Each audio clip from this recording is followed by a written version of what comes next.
With radical socialists in our north and authoritarian liberals in our south, we are the only beacon of democracy in Central America. But with our small army of 3,000 men, we stand in no position to defend against these totalitarian states. And there are also threats from the inside of our country. Two conglomerates are taking over our economy, the United Fruit Company and the Zentralamerikanische Kaffeegesellschaft, or ZKG. If the government wants to stay in power, it has to carefully balance the two companies so they don't grow too influential.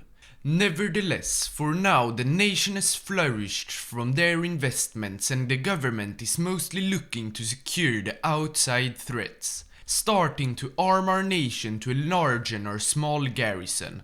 But more than that they didn't have time for, cause now was election time. Whilst the supremacy of the Republican Party was unquestionable, they still have a split in who their candidate should be.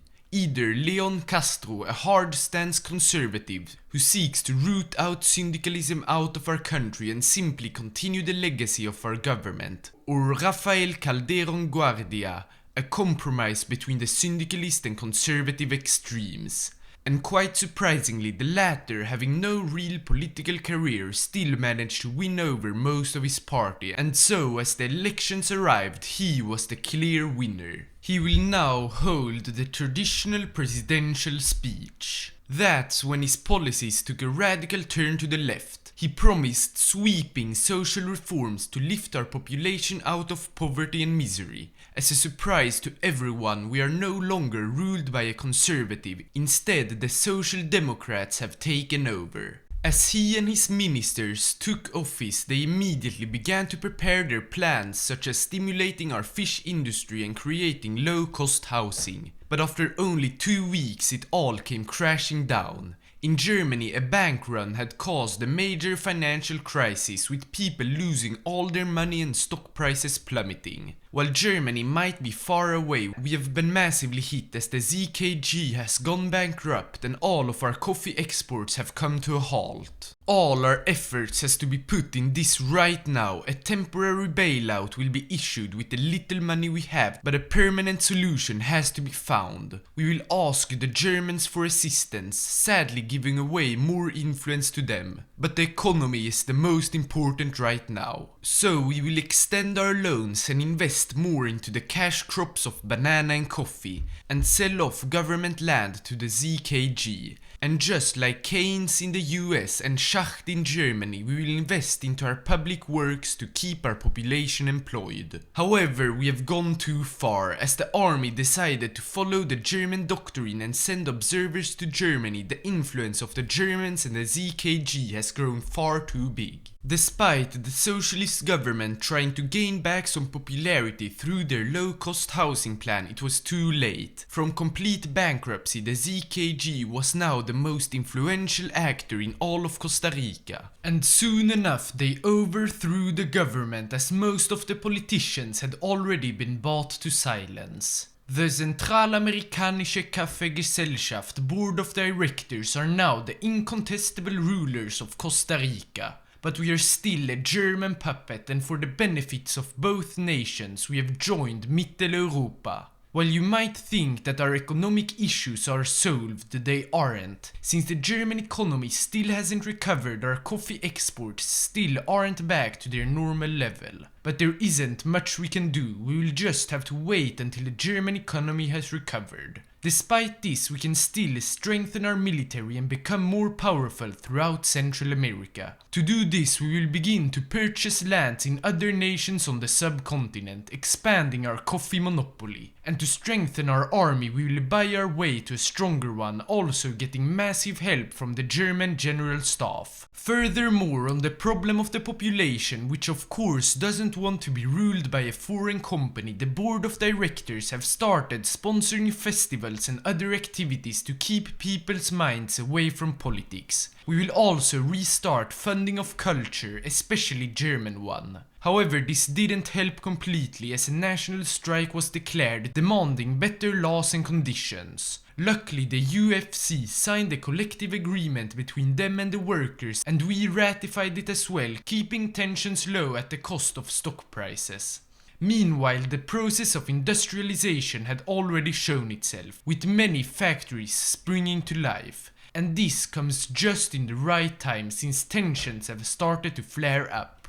The Entente is so far failing to capture Panama as the American Civil War began and Nicaragua and Honduras have started fighting each other. So it's time for us to use our money and influence for our own expansion.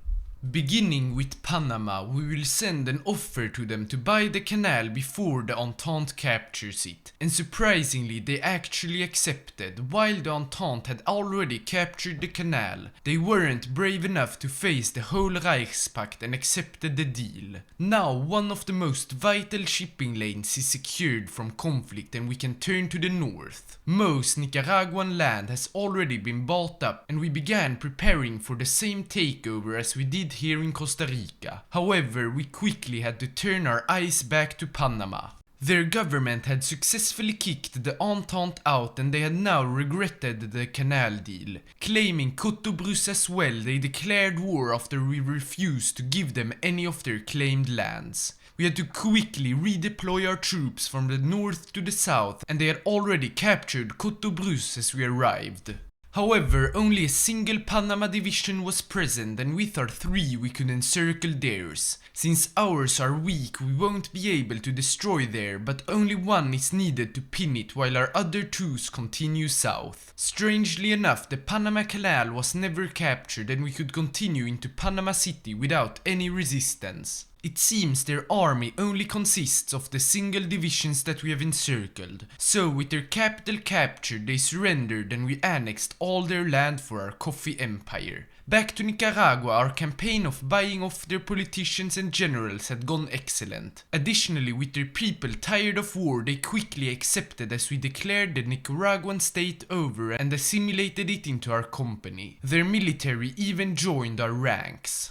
And just then great news finally arrived from Germany. With Black Monday almost gone, they are ready to buy coffee again. Our exports are renewed and we will soon be able to massively expand our industrial development scheme. But first we will continue to strengthen our army and buy up the rest of Central America. With the help of even more German experience and weaponry, our army is moderately Germanized. And with the massive 3-way war in our north, we decided to try and buy off all nations to stop the war. Sadly, El Salvador denied and Guatemala and Honduras ignored our offers. This means we will have to intervene and seize their land in a war.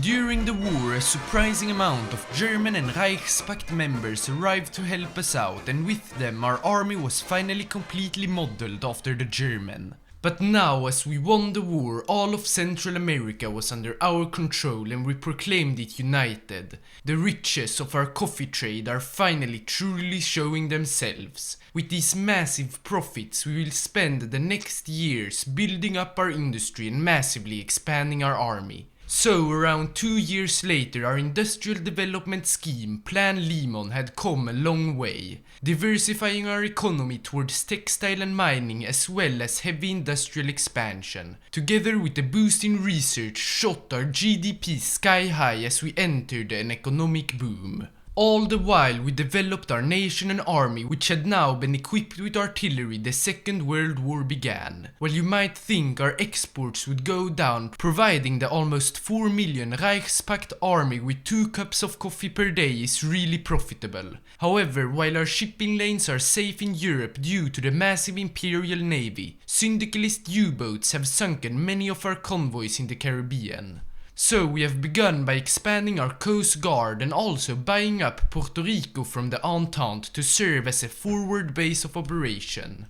With our exports secure and our army now employing more than 150,000 men, we started preparing for our last conquest, that of Klein Venedig, an old German colony in Colombia and Venezuela. They have together formed the Andean Pact, and the plan is to first capture Colombia through a naval and land invasion and then turn to Venezuela. And so we declared war, launching both our attacks at the same time. While we did manage to break through on land, we had problems capturing the port of Buenaventura. As we continued the attack to distract their troops, our army from Panama managed to reach all the way to a Colombian port in the north, which allowed us to supply this offensive. Soon enough, the naval invasion had to be abandoned and our troops instead joined the main front. Since we didn't manage to capture the port, we started building our own to supply the southern forces of our offensive. While we built it, we continued our offensive in the north. The main goal was to cut deeper into Colombian territory to threaten Bogota, but as we broke through, we decided to enter Venezuela as well and managed to encircle one of their divisions. However, our main forces turned south and captured Cucuta as well as Bucaramanga. Surprisingly, the Colombian army also retreated from the west of Caribe state, which gave us 4 provinces to attack Bogota from. Without hesitation, an offensive was launched towards the city. And at first it seemed to be successful, but they withdrew many divisions from the south to reinforce their capital, and ultimately the tide turned around. But we wouldn't decline an open southern front, and we quickly exploited the opening, capturing Cali. They tried to counterattack from the port, but it was unsuccessful, and we counterattacked their counterattack, punching them out of the port city. We tried a second time to capture Bogota, but soon enough our troops were tired out. So instead of trying to capitulate Colombia for a third time, we will move towards Venezuela and kick them out of the war.